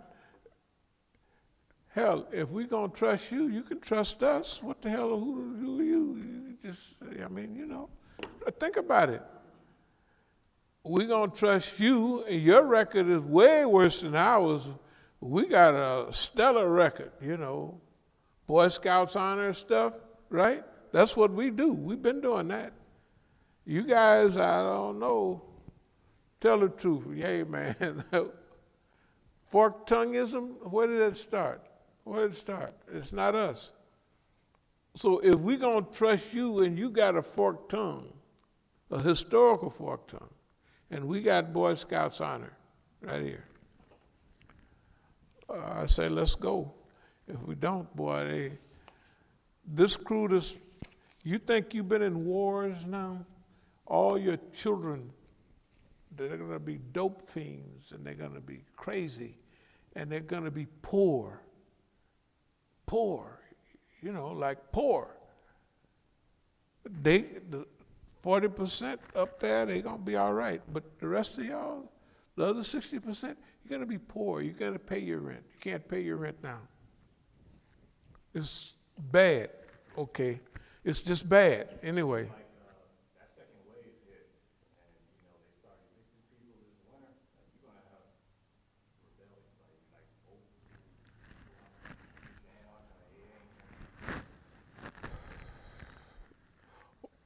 That's just the whole country. If you was out on the West Coast, I don't know if you ever seen LA, San Francisco. You wouldn't believe it. Shanty towns for miles. I mean, the streets that I used to know in Oakland, it's old blankets and it looks like South Africa. Shanties, mile after mile.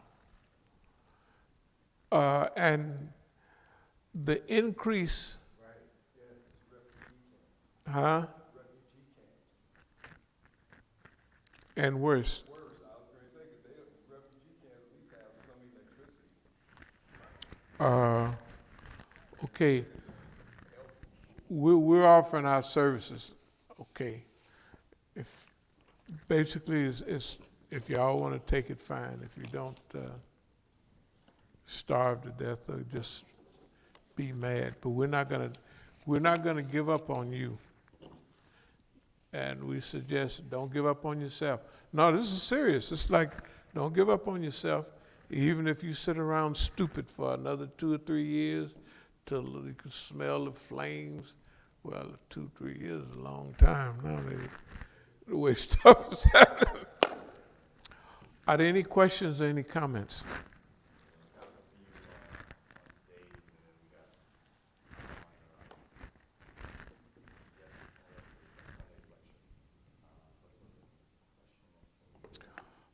Should I read Imam Jamil's letter? Have you read that letter? You read it? Okay. And you read the attached letter? Okay. Yeah, the letter made sense once I read the attached letters. I didn't see. Yeah, there's some extra letters afterwards, which are from brothers from the community. It's basically two different kind of opposite views, about what happened. And I was like, okay, that's why, Imam Jamil, in his response came out, swinging, not swinging, but, No, see, first of all, okay, we know, let's go back to, let's go back 20 years ago when this stuff happened. Imam Jamil was being harassed by the police. Technically, we could go back to 96 when he was arrested down there. It was supposedly shooting a drug dealer or something like that. They had to let him go. The drug dealer took Shahada and called CARE down there and said that the police made me do this. And that worked out fine. But usually when that happens, they come back, and they came back and they was harassing Imam Jamil. So Imam Jamil told the community, supposedly, that if they do such and such and such anymore, I don't know what you heard, but we was gonna do such and such, okay. They said, if you do, you're on your own. Is that what you heard? What I mean is they're not gonna support. I didn't hear that. Oh, okay. Well, that was said. It's, that the people around, they know it, same people. Oh, no, you don't have to worry. Look, it's no surprise. Imam Jamil told me in 1983, they not with me.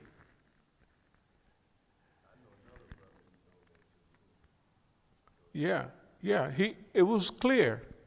They not, he already knew.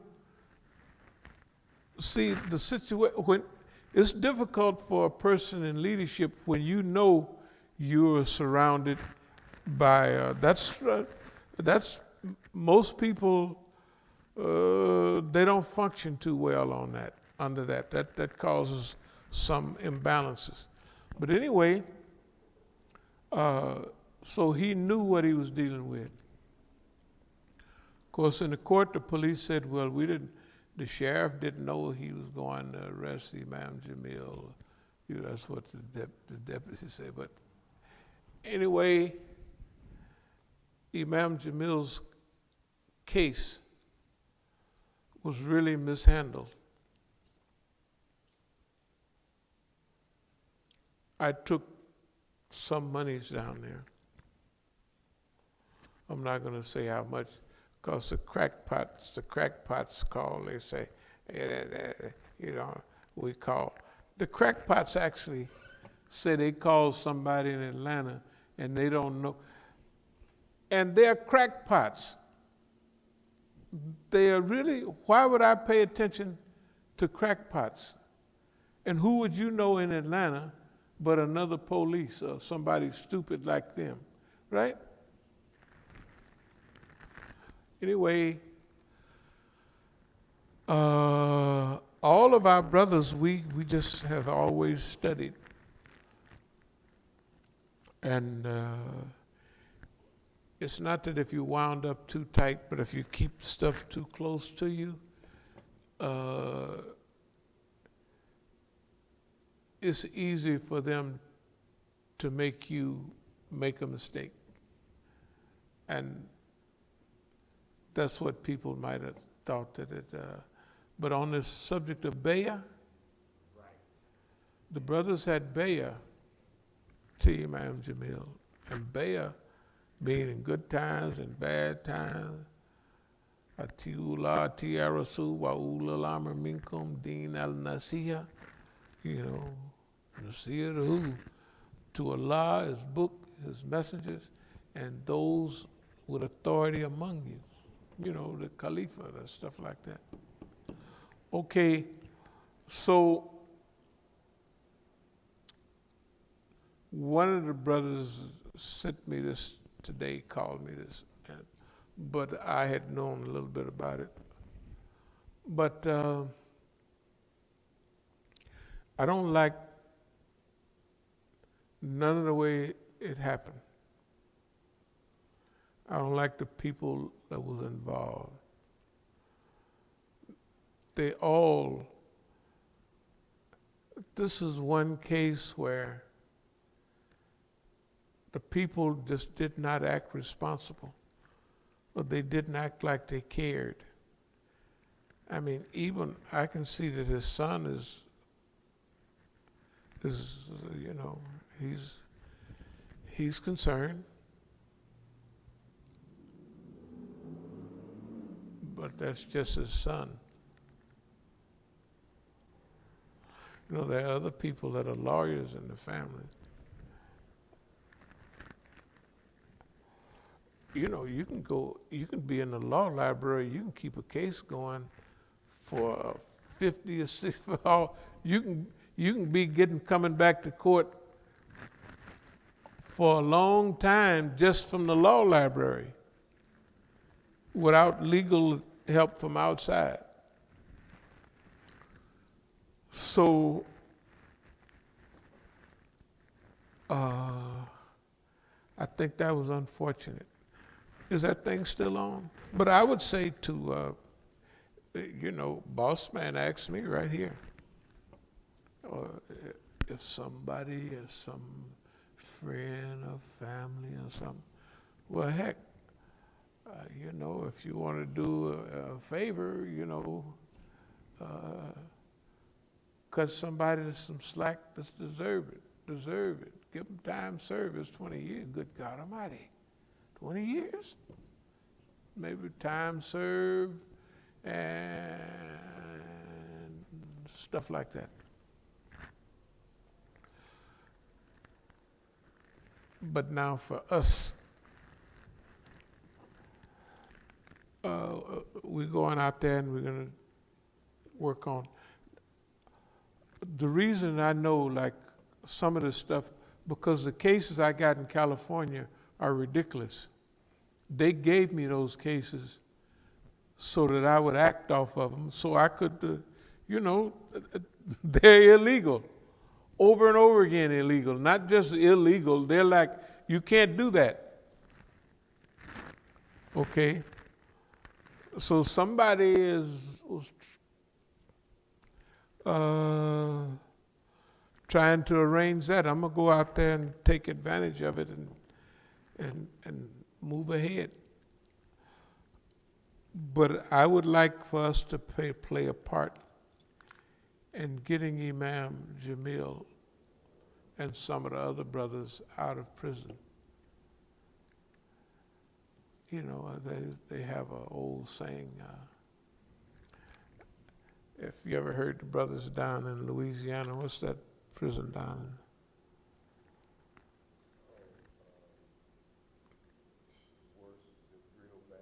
in? Yeah, this Angola.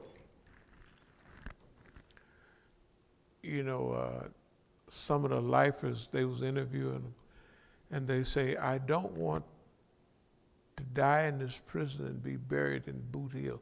You know, the prison cemetery. Okay, so of course we know he wouldn't be buried in the penitentiary cemetery, but we should try to do what we can. And by the way, everybody, if you want to send something here, you know, anything you ever send here, we're going to use it for the movement. We always have, and inshallah, we'll continue that. So if there's no more questions or comments, is there some? Yeah, there's, we got a few. So this was a question.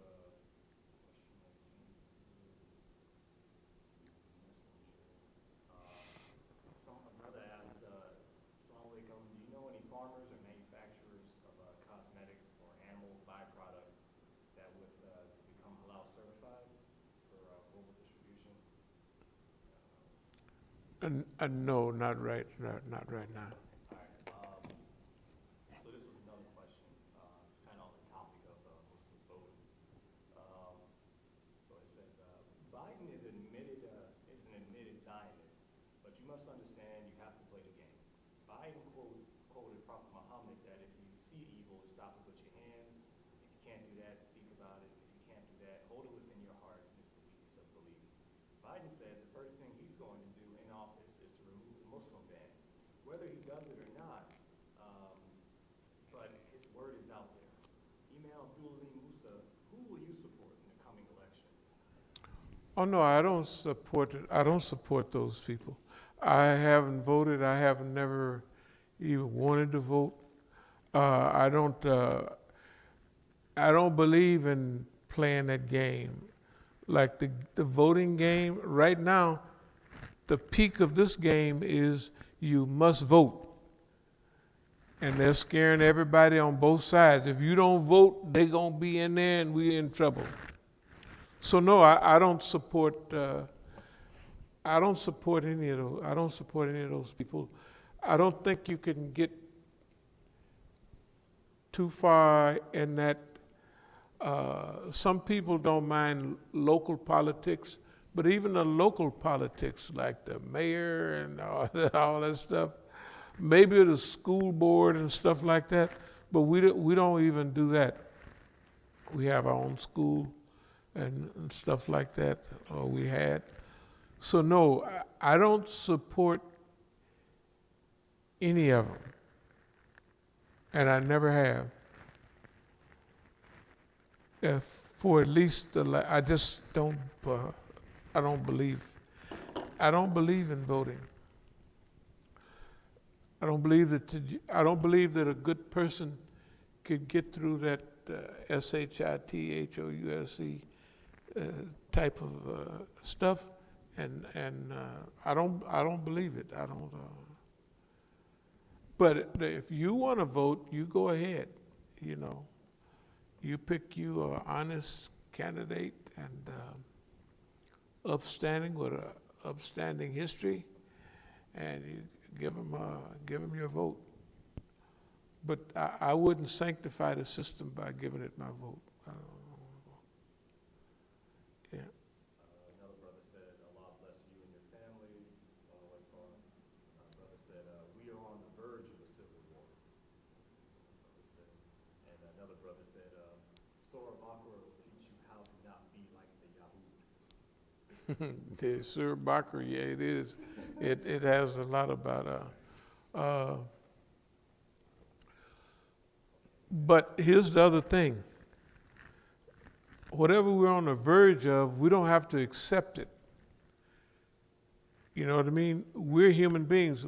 We don't have to accept what they deal out.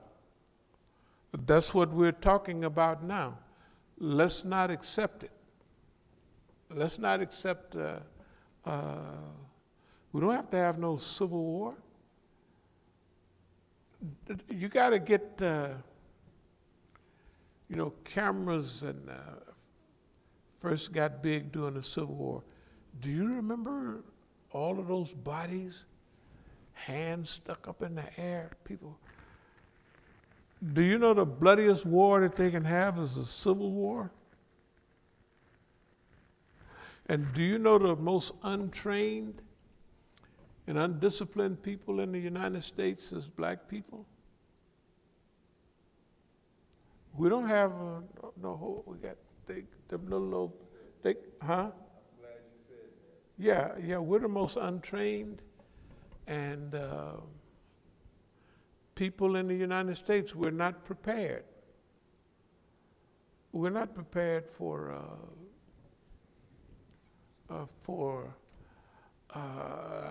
that's getting deep. You know, just study history. Civil wars are the deadliest wars that they have because they just brother against brother, family against family, and they really get bloody. You know, and even the Civil War. You know, when I was watching that program about Grant, what I liked about it was when they talked about Vicksburg, that battle. It was exactly what they were saying on the TV, what my father was telling me from them old people that he used to listen to. It was exactly like that. Okay, but not only that, Grant, when he was a young man, he was on a borderline state. And he had, his family he married into gave him a slave. And his slave used to work right along with him. So he freed him. And when he was going to the court to free him, everybody freeing that nigga, boy, that's, hey, you know, and all of that. So what they don't tell you about Reconstruction is Grant's part in it. And Grant was the most popular person in America. He traveled all around the world after his presidency. And I mean, hundreds of thousands of people was coming out to see him. And then they used to have an old joke about who's buried in Grant's tomb. That's up to about 1900. He died in 1880 maybe, something like that, 1885, I don't know. Of course, they stole his money. He had to write a book. He died 3 days after his book came out. And so he left his family in good money. But how many highways is named Grant and how many are named Lee? The Southerners stole and rewrote. In 1915, Birth of the Nation came out, that movie. That was the first full-length movie that came out, Birth of the Nation. It was about the Civil War. They rewrote and they made it, instead of something to keep slavery, they made it about states' rights and all that. White folks are slick. So technically, those people down there in Dixie or right over there in Dixie lost the Civil War, but they won the future. The guy that I was telling you about, Right, that was explaining Reconstruction, right. that's exactly what he said. Yeah. So with all these statues that went up after the Civil War, Yeah. he was saying that this is what they said. We lost the war, but the future. Yeah. They won it. They're telling you we won that. The narrative. They won the narrative. Exactly. Yeah, they won the narrative up until right now. Right. That's exactly what he said. And so anyway, but we're in a situation. We still want to play our part, and but Civil War is serious. Anyway, any more questions? Yeah, this was a comment or a couple comments. Islam alaikum, thank you. That's just a comment. And another brother said, Alhamdulillah, brother, it's always a blessing to see and know that you are always putting up the struggle in the name of Allah and Islam, original. Allahu Akbar. This comment here, I guess this is one of the brothers, you talk about Iranians that stayed here. He said, Iranian mafia, terrorist fascist regime is the biggest enemy of Islam and the Middle East that has killed millions of people in Iran and Middle East. Down with the fascist regime of Iran. And the last sentence said that Khomeini is don't want to go to. Okay. I ain't gonna say a sentence. No, well, that person is insane. Don't worry. When I talk about nickel and dime Iranians, every time I get on here and I broadcast to Iran, I thank them people for what they did. First of all, they had a revolution. The biggest monster over there, the Shah. And then after that, they had an 8-year war with the whole world against them, everybody. And they survived. And now,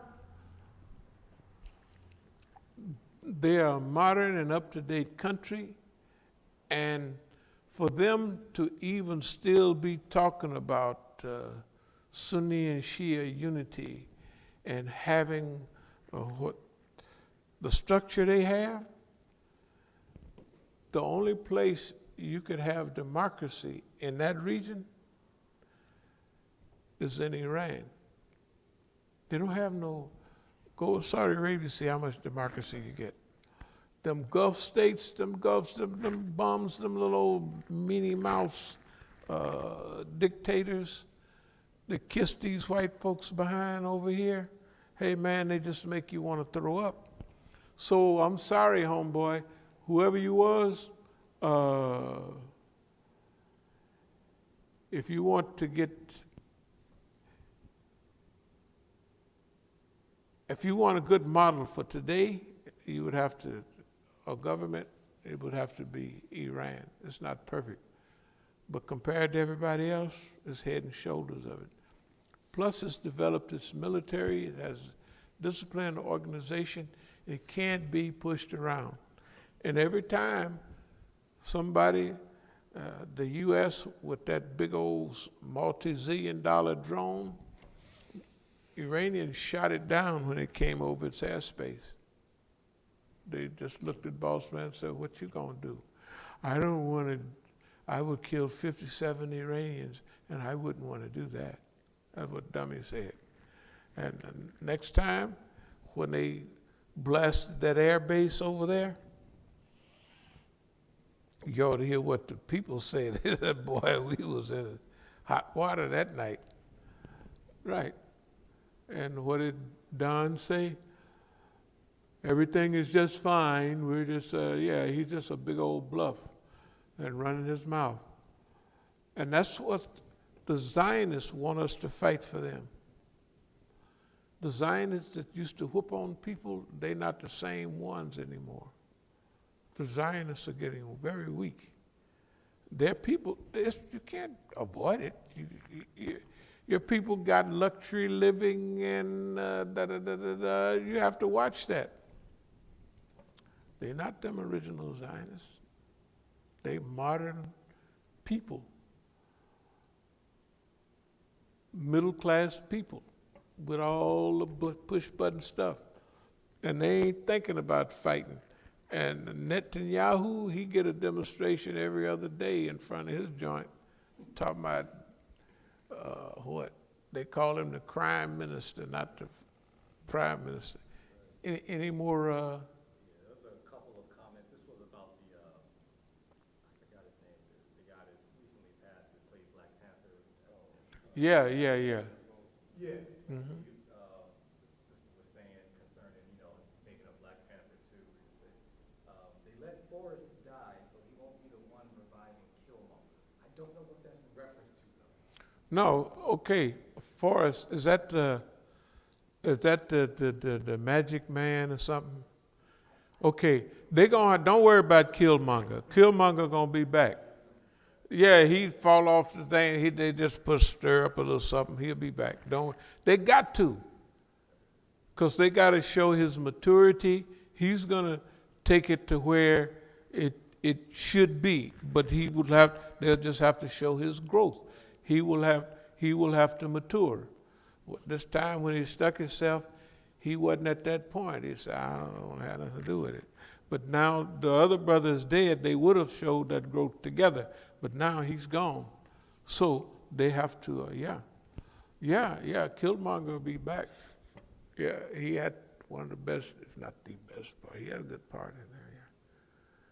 And this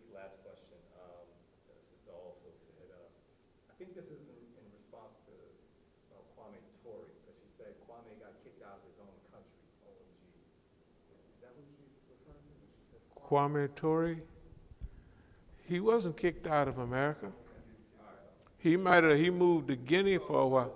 No, maybe she's talking about Kwame Nkrumah. Oh, Kwame. Kwame Nkrumah, yeah, Kwame Nkrumah, yeah.